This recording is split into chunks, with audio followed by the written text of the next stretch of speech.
Hey guys, welcome to the WWE podcast, and we've got a Week in Review show for you tonight as Michael Gross joins us for part of the Week in Review.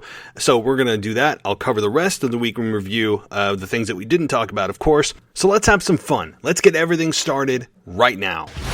Welcome to the WWE podcast, the most passionate and authentic wrestling analysis on the web. We've got you covered with every Raw, SmackDown, and NXT show, giving you a no bullshit opinion. We know you love wrestling. We do too. So let's get this show underway. And that's the bottom line. What? 'Cause Stone Cold said so.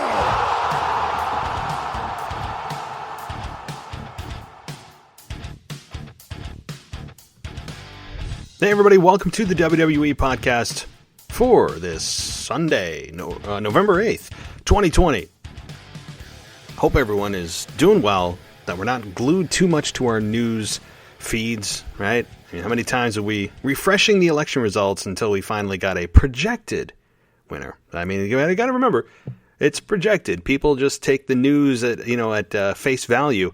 The news doesn't have the right to call or assign a presidency. There's no constitutional right? So let's all just take a seat and let's see how things play out. We may end up with the same result of the whole thing, and if we do, that's great. But let's just make sure the integrity of our voting system is not tampered with. That's ultimately what it is, because that's what makes America, right?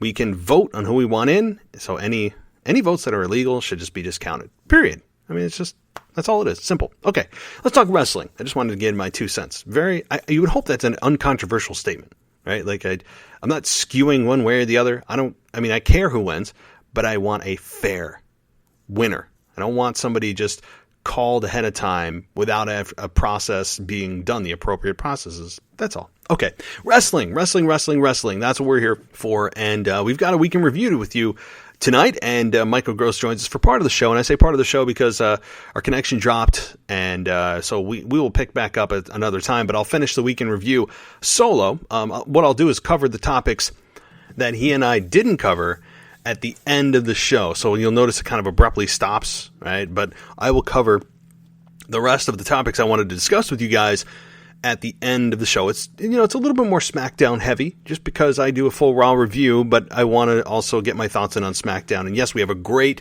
SmackDown reviewer, Michael Ritter, and I do appreciate all the work he's done, and I know that the listeners also do too, but I want to weigh in on my thoughts on SmackDown at the back end of Michael and I, our conversation. So stay tuned for that. And also stay tuned in the coming days for the Mailbag episode 2. I do have voicemails, but as promised, I'm saving those for a separate show. So if you want your voicemail put on the air, just send us an email with your voice attached file at realwwepodcast@gmail.com, or just call the show. So you can also do that. If you'd like to call the show, the voicemail box is unmanned, so don't worry, it's not awkward. Many people have asked me that. I'm not sitting there like, whoever calls, I'm going to pick up, and it's going to be weird. No, I don't even get the call. It just drops into the voice box. So here's the number: 518-952-0247. And I do have about 5 or so voicemails now. And I do have also somebody that has sent me an email with a voicemail that I promise I will put in the show this coming week. And here's the thing. I know that putting it in a separate show is good, but some of the questions, since I'm only doing it once a week, are a little bit outdated, right? Like if I'm answering a question from Raw that happened a week and a half ago, well, it's going to have to be, it is what it is. But that's, I think, the best way to do this. And many of you have agreed that once a week is good, or at least in a separate show. So that's going to be the format with voicemails. So don't be discouraged if you're like, hey, I sent you one like 4 days ago. Well, yeah, I'm tallying them for my show later this week, which maybe I'll keep on the same day, maybe I won't. But okay, enough about that. Let's get right into it with Michael and myself talking about this week in WWE. Hope you enjoy it, and then again, I'll be back at the back end of this to give more thoughts on SmackDown, a little bit more Raw, and to close out the show. So thanks, everybody. I'll be talking to you shortly. Alrighty, welcome to the WWE podcast on this week in review, and a crazy week at that, whether political or otherwise. There's a lot going on in wrestling, and that's what we're here to talk about. That's what we're here to get you out of your own reality, out of your own circumstances, and we're here to have some fun, play in the sandbox, as I always say.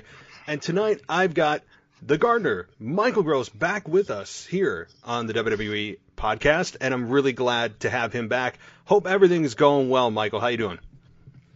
I'm great, sir. I really missed everybody out there. I've missed all of you, and, this is the last day of my 44th year, so it's going to be a great broadcast. So yeah, that's great, man. You get a restart, right? Like tomorrow, you get a restart. That's great. No, that is really. I hope so. As I always say, when someone brought this to my attention, it's in my case, my next one would be the 36th anniversary of my birthday, because you only really have a birthday once, right? You're just an anniversary of your birthday. Yeah. So, yeah, no, very, very cool, very cool. Happy birthday to you. I'm sure all the listeners would agree with Thank me. you. Hope it's an enjoyable one. Hope you're doing something fun, or at least relaxing, whatever it may be. So let's get into it, man. I mean, I know that you mentioned off the air you want to talk about something right up front, so I'm not going to let the listeners hang on. You take it and start off the show. All right. Buddy Murphy is the most talented human being that they have on TV, besides Apollo Crews, which, if you give him a chance, I know he doesn't have charisma for anything, but Buddy Murphy does have all that. And Buddy Murphy is basically just swept under a rug, and I think that his time is now. His time is with Seth, and I think that they can really build something up between the two of them right now. It needs to happen now. It needs to happen, because if it doesn't, his career is going to die. Or they'll push him back to NXT. He'll still get main roster money, but the fact is, he is so talented. He is so incredibly great, and what do we give him? Pennies? That's not good. That's not what we do. We love wrestling. We love what wrestlers do. And I'm ashamed of the fact that we have so many cinematic matches and so many cinematic BS visions of wrestling when Buddy Murphy is wrestling like a wrestler. I think that we should all get behind him if there's any way possible. But I really want he and Seth Rollins to have a feud. And Seth Rollins is an amazing wrestler, and people can say whatever they want. They say he's overexposed, whatever. They don't know how good Seth Rollins is. And if they're going to do a program, it has to be now. It can't be any. I'm just afraid that it'll be watered down and be disgusting. I really want it to be now. I want it to be Seth Rollins, Buddy Murphy, not Murphy, and I just want him just to show what he can do, because we all know he can do it. He can, and I have been waiting for WWE to do something significant with him since the matches he had with Aleister Black. That I believe was the best 2 out of 3, and he ended up losing that, and that's where he was in his lowest point, and Seth Rollins picked him up as the disciple. And yes, the thing is, and you touched on it, we all know how talented he is in the ring. He might be the most gifted performer that WWE has. He's like the secret of WWE. I think that was one of the best kept secret is what they called him for a while, I believe. And he really is that, though. And now we're starting to see a personality. Now they're adding depth. Now they're adding a story behind him, and I actually like it. Now, many people out there, including myself, at the same time would say, for God's sakes, please end the Rey Mysterio, Seth Rollins dynamic. Oh, God, yes, please. For all that is sacred, please end it.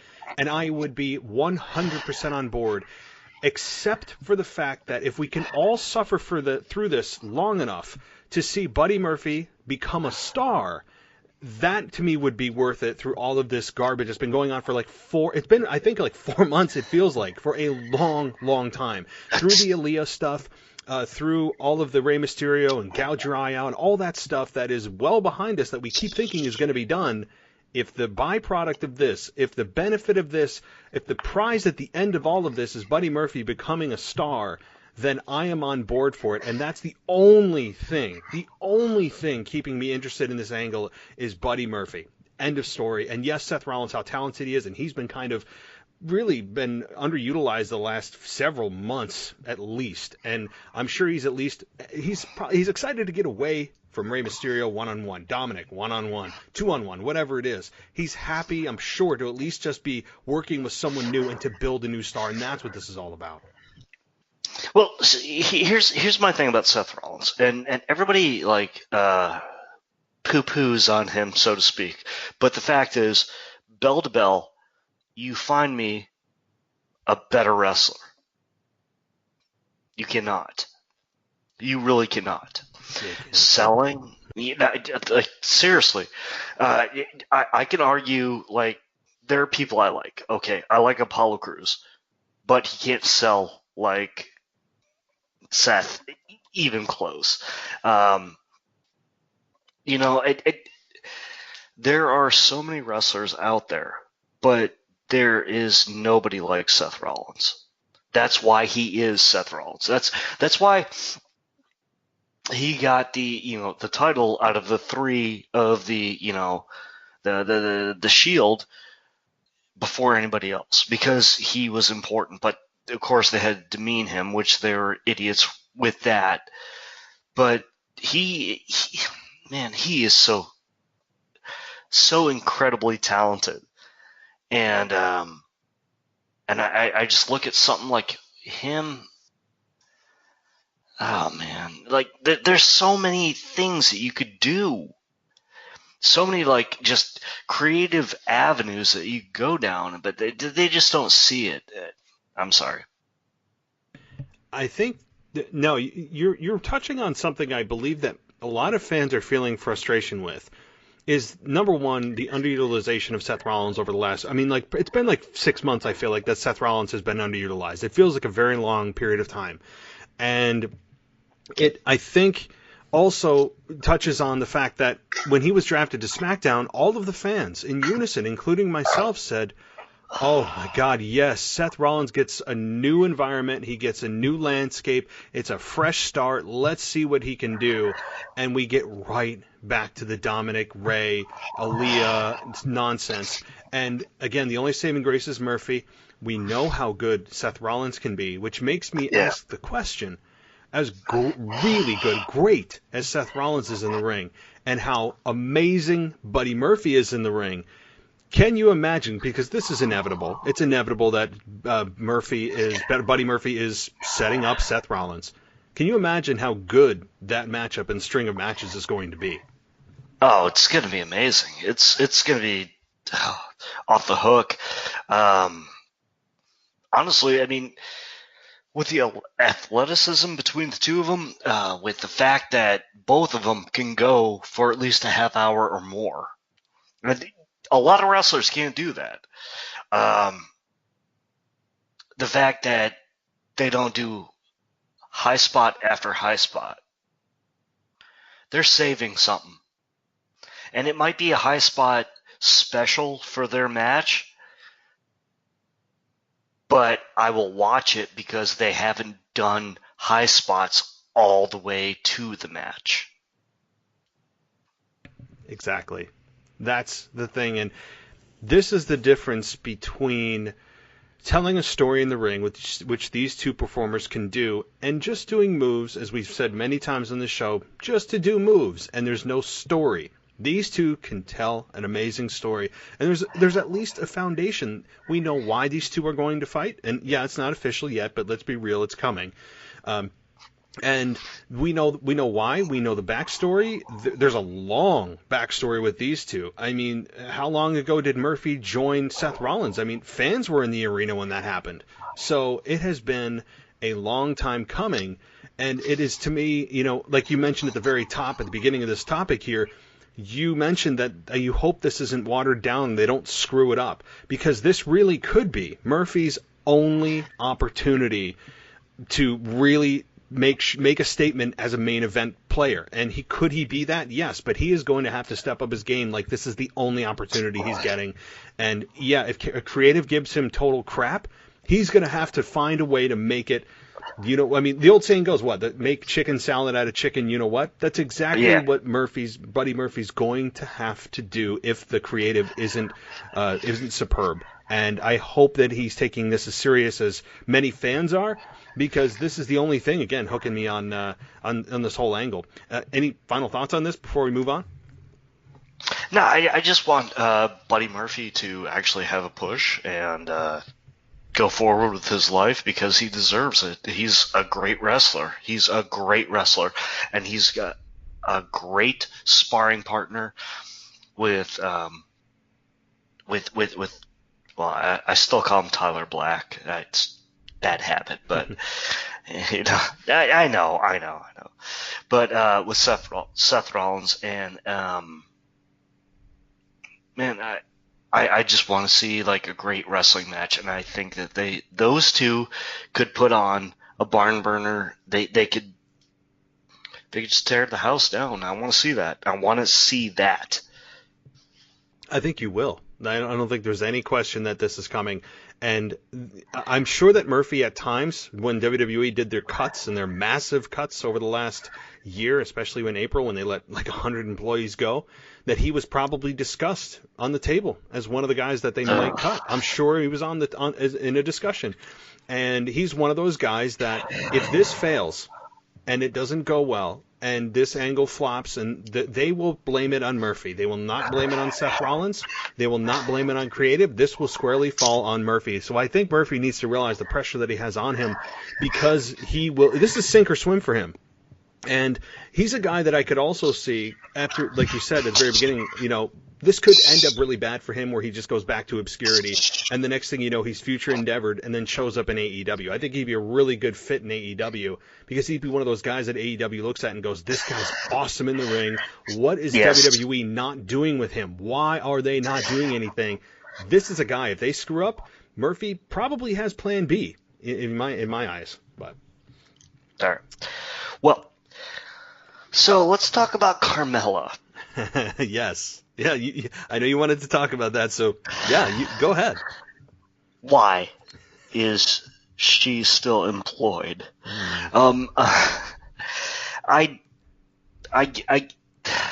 don't know what to say. I really don't know what to say. I mean, she's obviously always been eye candy, and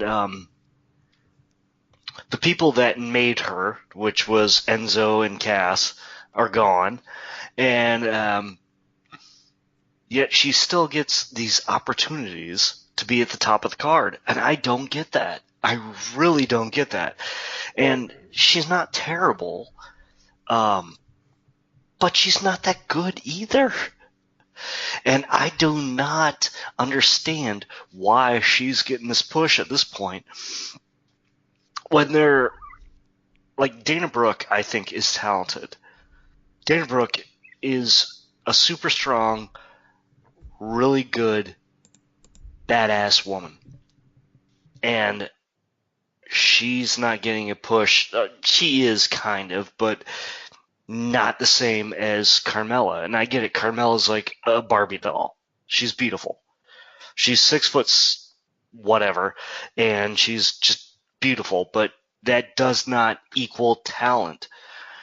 And I don't know why she's there, and it just ruins my TV. How about you? I will say I'm not high on Carmella, but I'm probably not as totally down on her as you, because here's one thing. When she had her first run as SmackDown Women's Champion, I actually enjoyed that more than most. I think she was underutilized, I think, at times as SmackDown Women's Champion. Yes, she had the whole James Ellsworth deal that was very weird and actually ended up taking away from her run, and he showed up at the Money in the Bank ladder match a couple of years ago, and all that was not good for her career, nor was it good for the women's division as a whole. But when you talk about why is Carmella continually here, Well, I think that she's a blonde-haired woman, which Vince McMahon seems to love to hire and put on his screen. I mean, look at the history. You have Sable, Sunny, Trish Stratus, Stacy Keibler, Dana Brooke. I mean, the list goes on and on and on of the blondes. Charlotte, that he just has a fascination with blonde-haired women. I mean, there's just no doubt about it that he views the women's division being led by a blonde woman. I mean, like, just it makes, for whatever reason, that's just been the thing with Vince. I mean, so her being blonde certainly I don't think hurts. She's not bad to look at. She's an attractive woman. I mean, that's always I guess a plus. But in today's women's division, I don't think that nearly matters as much. No. But again, to Vince, I'm sure it still kind of does.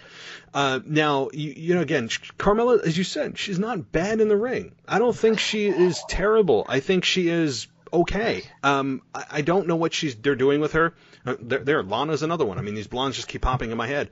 But I think what's going to happen is they don't really know what they're doing with Carmella, just as if they didn't know what they were doing when they repackaged Lana to be a ballroom dancer, just as they didn't know what they were doing with, here's another blonde, Liv Morgan, Mandy Rose. I mean, geez, the list goes on. But when they repackaged Liv Morgan, when she was in the back, like she was in like a hotel room or something, looking in the mirror about who she is, and they didn't do anything with her, other than you find out she was Lana's lover during that whole weird angle with Bobby Lashley. So, like, I really don't believe, with all those examples I just gave, that they are going to really have a true plan for Carmella. I just don't have faith. And if they do, great. I will eat my words. But her coming out to attack Sasha Banks, number one, at least gives her a new opponent, although I have some thoughts on Bayley and Sasha as a side effect in a minute. But, yeah, in terms of just specifically Carmella and Sasha Banks, again, it's newer, right? Like, it's a new rivalry. Yeah. People like new matchups, so I guess that's the only positive right now. And Carmella, again, isn't terrible. I really don't think she's terrible. I just don't think they know what they're going to do with her. No, man, it's a tough call because she's, oh God, I don't know how to say it, but like she's just like a tough like little kid that no one's ever gonna like really believe into. No one's ever gonna like really want, and it. Yeah, I'm with you on that, and don't worry, I'll mark that for edit. I really don't think that she is somebody that people are going, oh my God, Carmella is so deserving. She's just one of those people that she's just kind of in the women's division floating around. They don't have a whole lot of depth as it is. Let's give her a shot. I mean, you know, we also have Lacey Evans floating around. There's another blonde. I mean, the blonde hair just continues to flood I'll get into notes my head. about her. Yeah, Lacey Evans. I mean, I guess just quickly on her, you know, it's interesting when she became a heel, or when she turned babyface from a heel, nothing really changed about her. Nothing, other than they just introduced the backstory of her being a mom. Okay, well, that's, I guess, I mean, millions of people are moms, right? So, and she's also a former military woman, which they hid as a heel, which made sense. So it's really the only I guess, the only factor that you could look at and find likable, that okay, she served our country, that's great.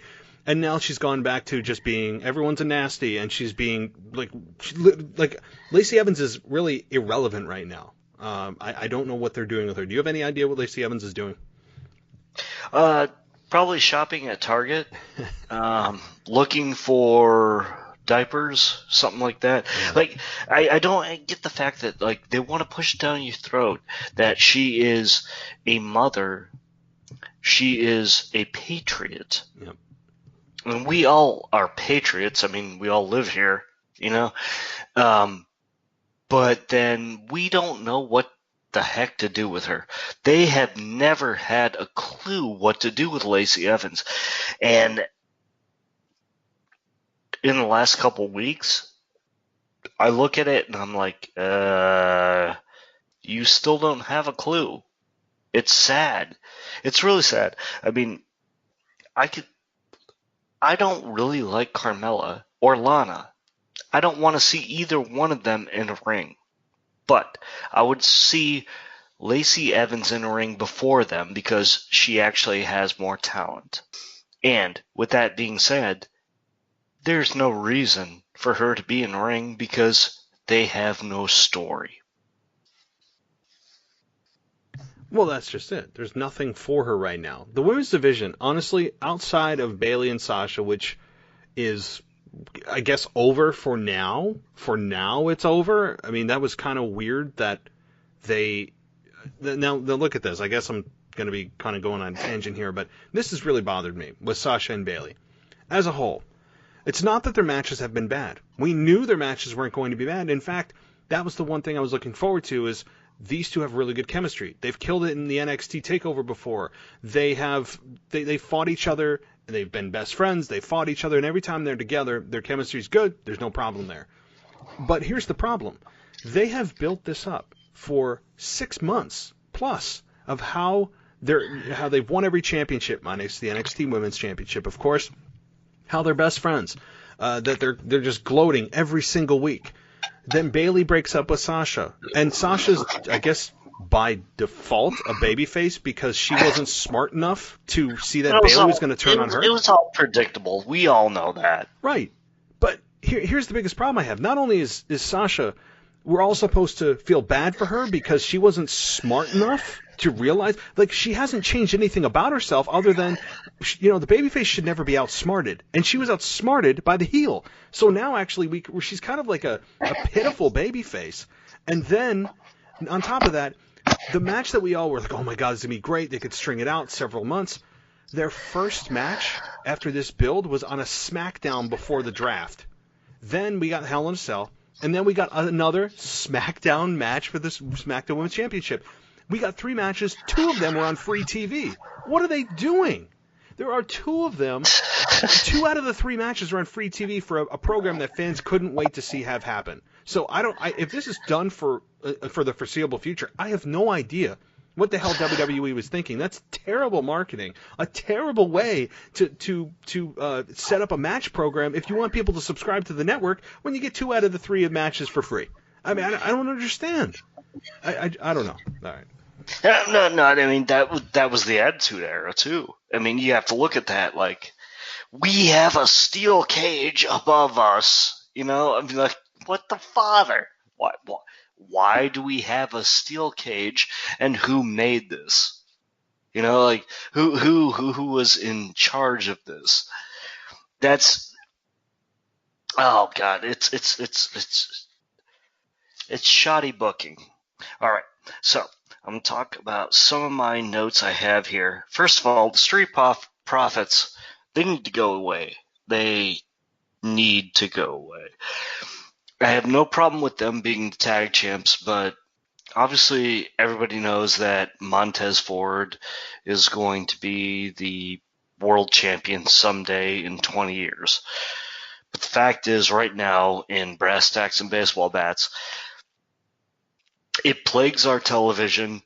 It is bad tag team television. I would love for them to actually go with the Midnight Express for one match and watch them get their asses get kicked. But they're good. They're not great. You have high spots and low spots, and man, they are just really, really overexposed. And not only are they overexposed, I mean, but they are also over-the-top cartoonish.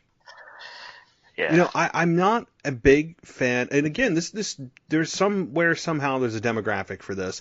Some people find it entertaining. Oh my God, that's so funny. They're so fun to watch. They're just so cartoonish. No. Like, this is not, and again, maybe it's just not my flavor. I am not a fan of the characters of the team. In ring, I have no problem. Again, Montez Ford, we all know what it is, know what he is.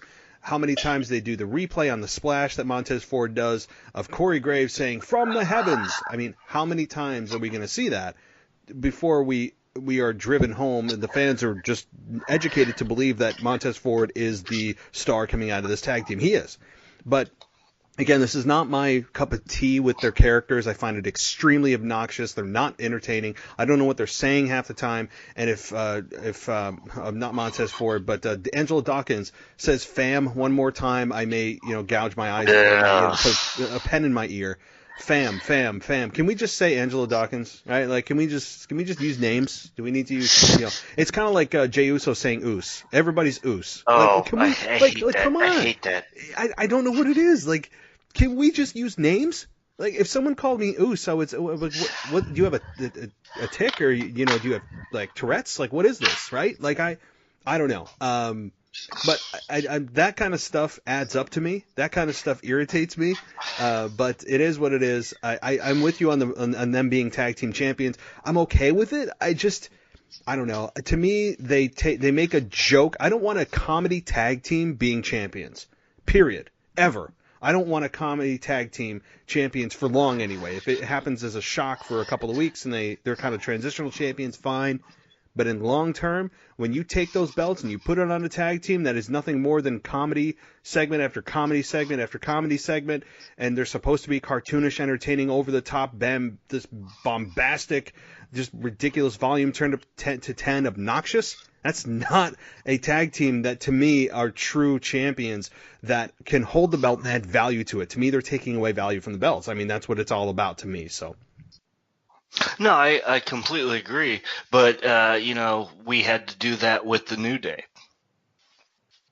Oh, yeah, which I've never been a fan of either. I mean, like, New Day's kind of the same way. I know I'm in the minority with some of these, most listeners, and that's fine. But New Day, to me, is exactly the same way, in a different way. But they're in the same umbrella of being entertainment, throwing pancakes out. Hey, we lost the tag team champions. Kofi Kingston lost the championship to Brock Lesnar in 7 seconds. Screw it. Pancakes are more important next week. Everything's just a joke. No. I'm not trying to instigate a fight or anything like that. I'm just saying, like, it is what it is. It's garbage, and they hate tag team wrestling, and we need better tag team wrestling. Oh, no question. No question. And unfortunately, I don't think Vince McMahon is focused on that. But all right. Go ahead. Let's talk about Lars Sullivan. Yeah, what's your opinion on him and the interviews he's done with Corey Graves and Michael Cole? I've been the person that's chronicled Lars Sullivan more than most people, and my opinion is he's done. He can't have a future after the next couple weeks. I figure, like, fiscal year after Christmas, they'll just get rid of him. But you can't screw up as much as he has unless your name is Roman Reigns and get away with what he has. So, honestly, at this point, I think he's done. I would say probably not, only because I think Vince McMahon is dead set on getting this guy over. They have had a lot of problems with him in the past. It's well documented. The whole Instagram thing, the racist comments in the past, his anxiety attack that he couldn't handle in his initial push. So, like, the fact that this guy is still here is actually pretty amazing. But they have something that they see in him. Vince sees something. He doesn't have a whole lot of support backstage, but he has support from the one man that matters. None of our opinions matter right now. Nobody in the backs matter. It's Vince McMahon's opinion that matters, and he has got the ultimate backup right now in Vince. I don't see Lars Sullivan going anywhere unless he does something again. I'm sure if he has one more misstep in social media and doing bad PR, this guy's gone. But I really don't see it. And I think that the interviews at least are giving us some context for his character. Okay, he was bullied, and then he bullies the bullies, and I'm bullied for the way I talk, and I'm bullied for the way I look, and then I put on 50 pounds of muscle. To me, it's weird. It's makeup. It's makeup for him being what he did. Yeah, it probably is. I just, as much as you and I would probably and logically say this guy is done, I don't think he's even gotten started yet. I think this is and again, unless he has a misstep from a public relations perspective, this guy is probably here for the foreseeable future. So, we need to get used to the freak. We need to get used to the screaming and the faces he makes and all that stuff. It's something that we need to just get used to. So, well, let's talk about something good. Right? I think, let's talk about something good. At least in my estimation, I think this is a pretty safe bet. I think. And that's Roman Reigns' heel turn. The way that he has dealt with Paul Heyman, not even looking at him, if you've noticed, just side-eyeing him at times. The way he disrespects. He doesn't even have the audacity, the balls to look at Paul Heyman in the eyes. The way that he has talked down to people, make everybody acknowledge he's the chief. So I'll stop. But what do you think about? I'm hoping this is a safe topic to talk positively about what's going on in wrestling. But Roman Reigns' heel turn. How would you say it's going so far with Jey Uso and everything else? Oh, absolutely beautiful. I love it. I want it. This is what he needed for his career, not for his wrestling purpose or anything else. It's like he needed this for his career, and it was the purposely best. Like how do I? It is amazing. It is just a point that the people that like they don't understand, and all those little girls that were scared and wanted to grab something, they all loved him, but now they don't. It's beautiful. It's beautiful. That's what I think. That's a good way to put it. Beautiful is a nice adjective to use. It's showing everybody. It's showing even more, not just the fans, because I think we all knew how good he could be. It's showing creative upper management and, most importantly, Vince McMahon, what they've missed out on for 6 years.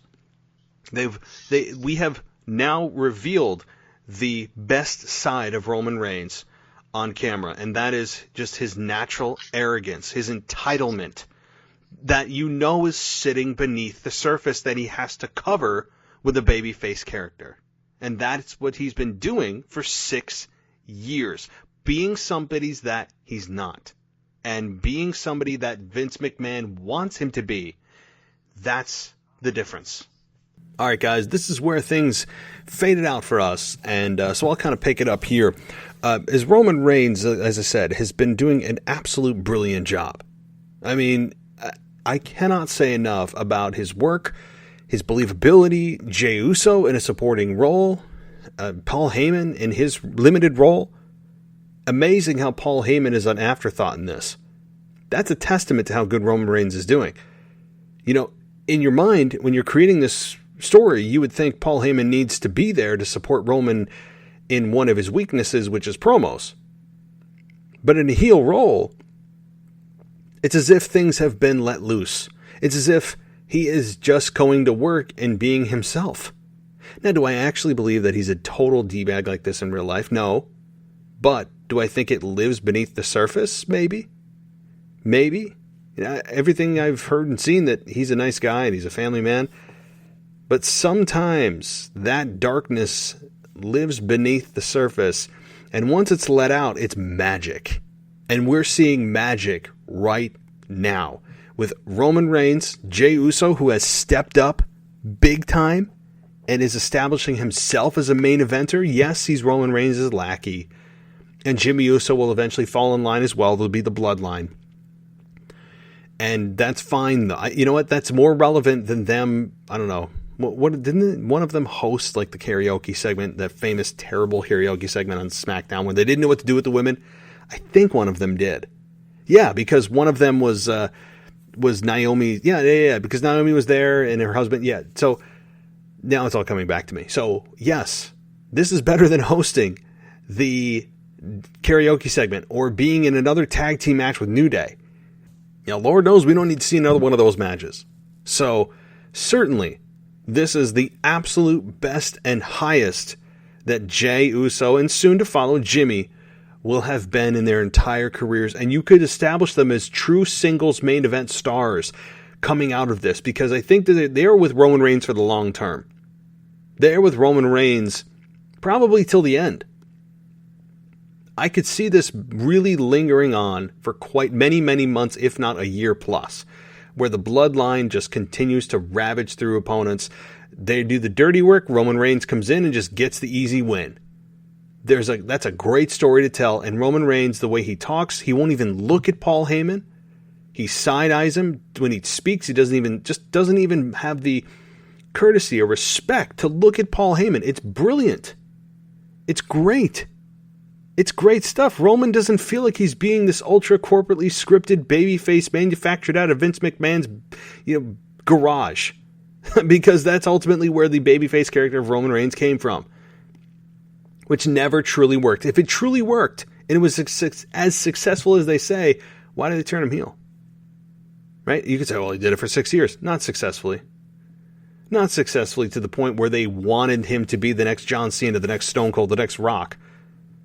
At that level anyway, right? I don't like when people say, and I know I'm contradicting myself, but when you have somebody say, oh, that's the next Shawn Michaels right there.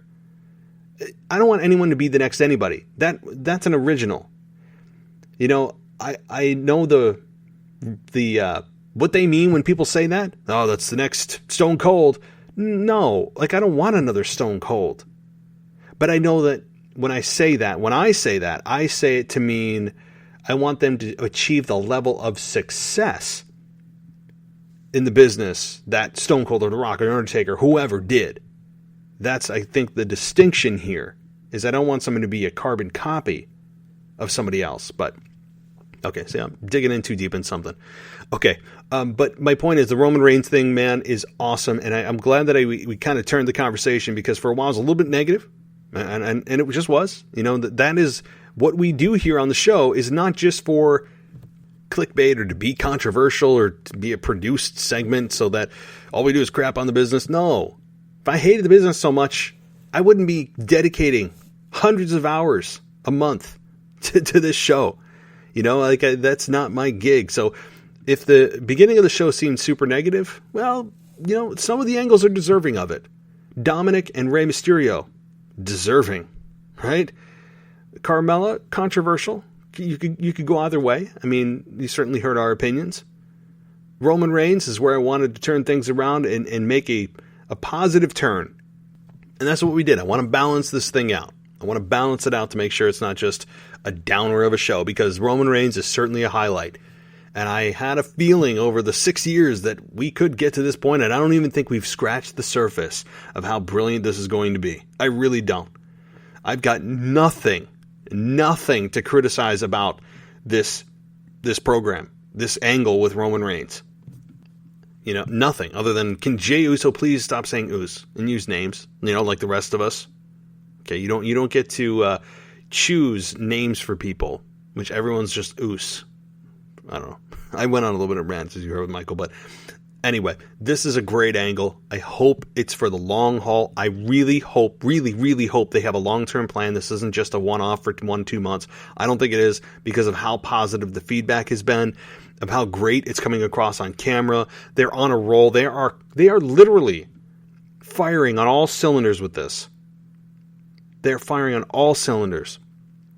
Absolutely loving it. So, okay, what else happened on SmackDown? Well, Kevin Owens loses to Jey Uso in a qualifying match to be on the SmackDown team, so Kevin Owens continues his descent. Now, does this also mean that maybe Daniel Bryan comes in to help Kevin Owens at some point to try to fend off Roman and Jey? Yeah, it's very possible. Very possible. Now they have a common enemy. You haven't seen Daniel Bryan. Kevin Owens got screwed. And now you have two guys that have been wronged by Jey and Roman to try to take this heel faction down. Will they succeed? Yeah, no, that's not happening, right? But they need opponents to work with, and these two could be really good opponents. Of course, we have Survivor Series to get to soon. In just a couple of weeks, Survivor Series will be here, just 2 weeks away from tonight. So Survivor Series is closing in quickly. It felt like 4 weeks, now it's 2. Man, time it just goes crazy fast sometimes. So we are halfway to Survivor Series. And after that pay-per-view, we get back to our regularly scheduled programming because Survivor Series is unfortunately a pit stop for the marketing schemes that are just nonsensical. And you guys have heard me rant about Survivor Series because it makes no sense. It doesn't. It doesn't really do anything for anyone, but it should help still forward the angles for the internal programs going on with each brand, meaning with Roman Reigns and Daniel Bryan, which I assume is the main event for probably a month or two after Survivor Series with TLC and maybe the Royal Rumble. These two will face off. It'll push these two ahead. It'll push Raw's programs ahead because people will interfere. There'll be lots of interference and screwy finishes so that the individual programs going on the individual shows can continue to move forward. It's not necessarily about who wins and loses because ultimately no titles are on the line, right? So, alrighty. Well, beyond that, we also, we had Carmella, of course, which you heard Michael's opinion, and mine wasn't as scalding. I had really not too big of a problem with Carmella. I loved her first run as champion, as SmackDown Women's Champion. Yes, we also had Aaliyah. We talked about Murphy at the beginning of the show at length, how good he is, the talent that he has. Seth Rollins, same thing. But, as good as these two are in the ring, I think that the ultimate decision will be, the ultimate factor, key success factor will be the story. It's always the story. I'm not sure why people get so hung up on the moves and how good of a match it'll be. I don't get it. Are we that superficial that all we care about is, I don't care about the story, I just want to see cool moves? That's ultimately what you're saying.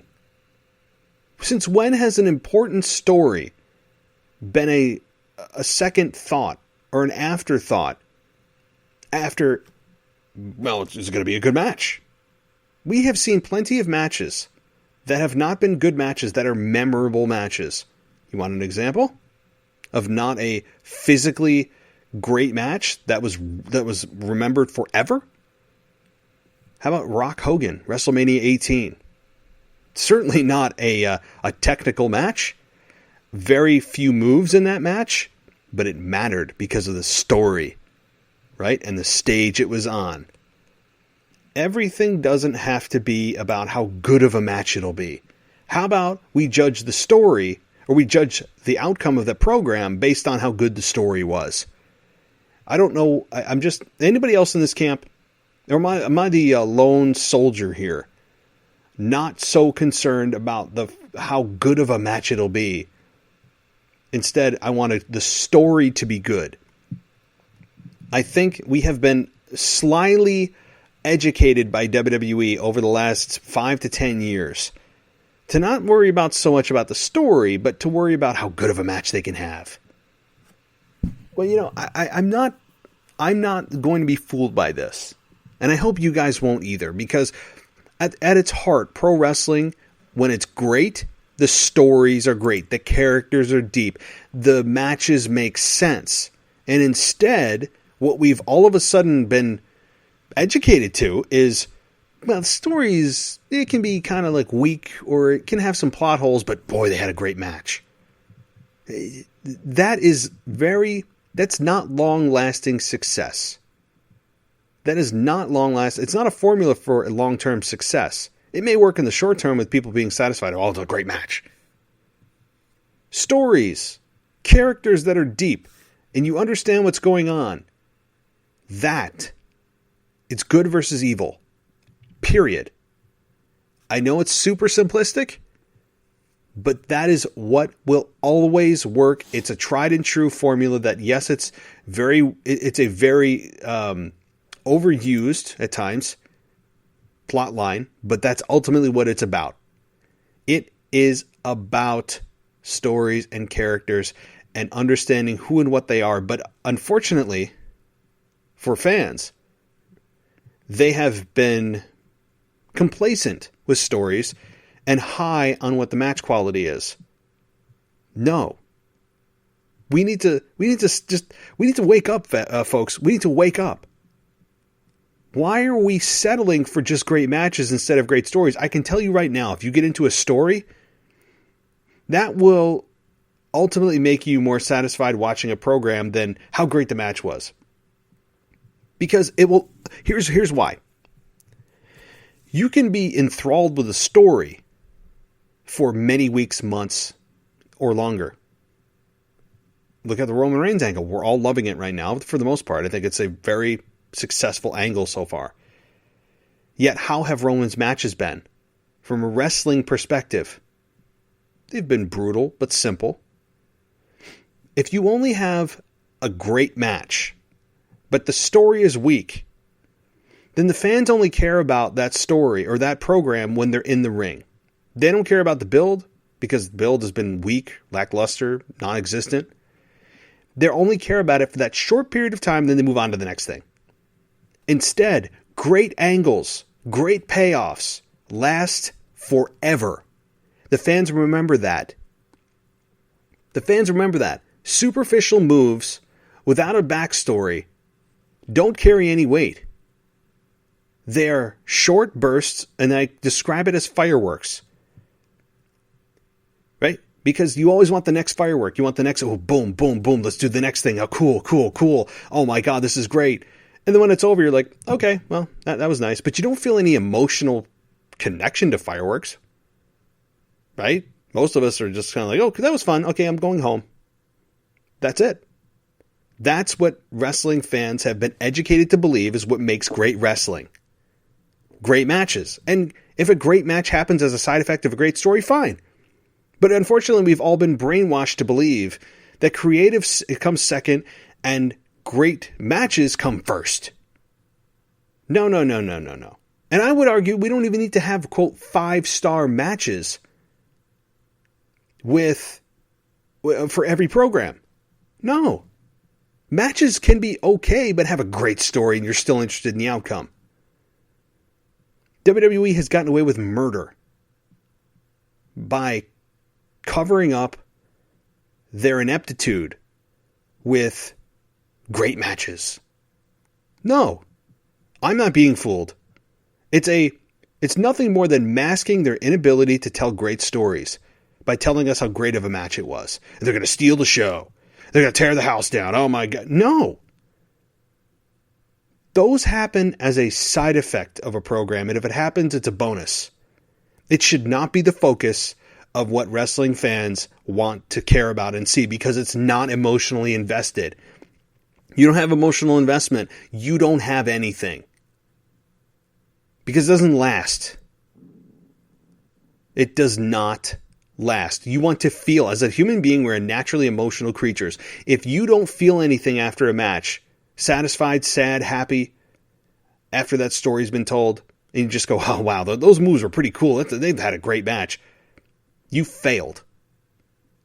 You have failed. And we have all been complacent with WWE's inability to tell a story, and we're all just completely mesmerized by, oh my God, they're such great athletes.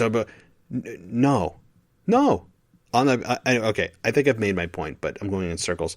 I had to get that out because I every time I talk about it, I find a more intricate way to try to describe what I'm feeling in today's wrestling product. And look, I'm a WWE fan forever. I always will be. But I hope I was able to explain it in at least somewhat of a coherent way to you. And maybe you feel the same way, maybe you don't. And if you love wrestling just for the moves and the holds and the great matches and the 5-star matches, then God bless you. I watch it just like I watch a movie, just like I watch a TV show, just like I watch or read a book. But just like I read a book.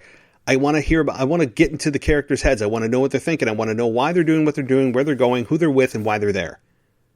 We don't get any of that. We get barely the basics with WWE. And we're supposed to all fill in the blanks because WWE can't do it, won't do it, or doesn't know how to do it. That's not for every story. Again, we have a brilliant Roman Reigns story going on right now. That's a perfect example of a current story going on that we're all invested in. Yet, has Roman Reigns had a 5-star match yet? Or has he had a really good match? No. But we all care because we're invested in the character and the story. So I think I'll stop that rant right there. But okay, moving on here. Again, the Street Profits and Billie Kay. Billie Kay is just kind of a pretty face backstage who says she has some ties into Raw and they can get and figure out what New Day is going to do, as if there's some kind of strategic advantage there. Moving on. I'm just going to move on. Otis versus Seth Rollins. for the opportunity to be a part of the SmackDown team at Survivor Series. Oh boy. Otis, who WWE has narrated as falling on hard luck. And he has. He absolutely has. In terms of storyline. Ends up losing this match as well. And I would venture to guess that if Otis was in front of live fans right now, I don't know if he would be getting cheered. He lost some Money in the Bank. He lost Mandy Rose. So that helps, because now he's kind of at ground zero building his way back up. But the whole gyrating thing, he gets punched and he just seems to get stronger and starts gyrating and gets a chop, and he just starts wiggling his belly and wiggling his hips. This is cartoon garbage. I don't understand. You could say, oh, it's the equivalent of hulking up. Otis is not Hulk Hogan. Hulk Hogan had a believability about his character, a seriousness about the Hulk up. The Hulk up wasn't done as a joke. The Hulk up was done as like a shot of adrenaline. And somebody's in trouble now. It wasn't done as comedy, where he was jiggling, gyrating, swiveling his hips. I have a feeling, I'm telling you, if this was in front of fans, Otis would probably get a mixed reaction, and I'm being kind when I say that. This is nothing more than a Vince McMahon special with Otis. Seriously. So, all right. But Otis ends up losing because of Buddy Murphy coming out to apparently help Seth Rollins. Now, Seth Rollins ends up at the end of the match catching up with Murphy, who seems to be coming back to Seth Rollins. Aaliyah immediately comes up and said, "What the hell's going on?" And we have Murphy saying, "Don't worry, this is for the greater good," meaning, I have a bigger plan. Just trust me. And that's what he said. He said, "You need to trust me." It's exactly what it was. And this is nothing more, I think, than Murphy, who's going to end up screwing Seth Rollins, maybe at Survivor Series, leading to a program between these two. And as Michael and I talked about at the beginning of the show, this is something I'm really looking forward to. Like, I can't wait. And I hope Murphy gets more mic time, because he's showing some character. He's showing that it factor. He's showing that he can hang so far. So I don't know about you. I'm looking forward to this, because there's a story, not just that they're going to have a great match. I don't know why that is a priority for people. Story matters. Story will always supersede match quality. I mean, it just will. I will go to my grave saying that. Again, we got Jey Uso and Kevin Owens to close out the show. It was a very wrestling heavy night, and I'm cool with that. Again, the show opened with Sasha and Bayley, but I don't know why they have given away this program 2 matches on free TV. All right, well, as we look ahead, though, to Monday Night Raw, because I have a full Raw review if you want to listen to that earlier in the week, 6 days ago on the feed. But we also, this coming week, WWE is advertising that Drew McIntyre is going to stop by a Moment of Bliss. So, does Randy Orton show up? Does The Fiend show up? It looks like these three, Randy Orton, Drew McIntyre, and The Fiend, are headed for a triple threat. Not at Survivor Series, because that's not the matches. Randy Orton's already involved in a match, but could be for TLC. TLC could be a bigger pay-per-view than people are really traditionally looking at that pay-per-view for. Certainly, they could have a really, really good program if done right. The Fiend versus Drew McIntyre is an interesting program, because does The Fiend end up changing Drew? I mean, we're a step away from that, because they haven't officially really introduced one to the other, but interesting nonetheless. So, all right. Well, again, guys, 2 weeks away, and we are in Survivor Series, and it's The Undertaker's final farewell, which to me is nothing more than a setup from November to WrestleMania, as The Fiend will likely attack The Undertaker.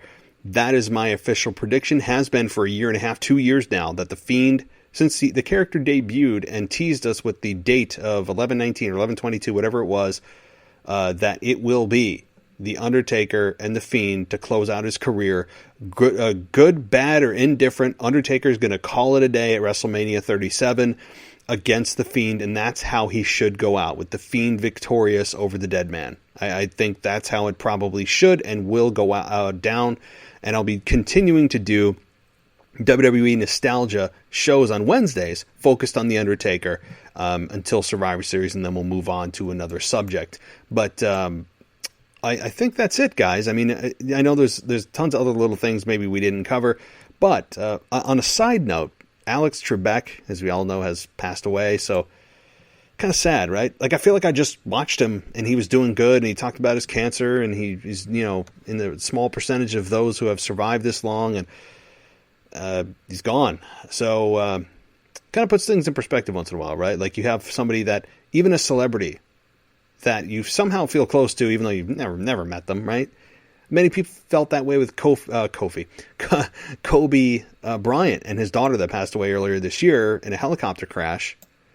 That I believe that was back in February. Many people were sad over it and literally crying. They never met the man. Just a sad, sad thing that happened. But 2020, man. I mean, this has been, when you look at this, think about this. 2020, we started out with the wildfires in Australia. Then we got Kobe Bryant and his daughter in a helicopter crash in February. We all know what happened in March with coronavirus. Then we get the riots and everything else going on with George Floyd from May till August, it felt like. Then we get this disaster of an election. I mean, can 2020 leave faster? Alex Trebek dying. I mean, this has been, I think I can say in unison, the worst year news-wise. Maybe not in your personal life, and hopefully things are good, but news-wise in quite a while. One other thing. Ruby Riott ends up getting the victory on SmackDown. So I think that is a good thing for Ruby Riott, who cut her hair, and boy, is she looking interesting. She's an interesting looking woman. I don't mean that insultingly. She's just very different looking with her tattoos and her green hair and her physique. Everything about Ruby Riott is different, and that's not a bad thing. She doesn't have to be the tall, skinny blonde with the silicone boobs to make it, right? So we've seen Becky Lynch, make it on her own without that. So, but I like Ruby Riott. I think she has something to give, and I think that she could make an impact at Survivor Series for her team. I think in a big way, but we'll see how far they want to go with her. So I think that's it, guys. The rest of the week, we have, what the heck is today? Sunday. Tuesday is my Raw review, of course. Wednesday is Nostalgia. And you guys know the rest of the week. I think we're producing like 7 shows a week now. So, again, send those voicemails to the email address or call us at our phone number that I gave you earlier in the show. Also, check out Anthony DeMarco and his coverage of HBK versus Triple H. Really good coverage. He goes over... he has a couple of audio samples that are, I think, really well placed. Probably audio samples that I would have actually played myself, and covers the program in depth well. I mean, I really have nothing bad to say about his coverage. He's just really good at breaking down the program, how it happened, why it happened, the impact of it, the stage in which it happened. I mean, he's just very well done, and I hope that you guys check out his rivalries that he did on Friday. I know many of you love it, and it's our second most downloaded show of the week. So congratulations to Anthony, who's killing it right now. All right, guys, thank you so much, and hope everyone's doing well, and have a good night, morning, or whatever it may be for you. Take care.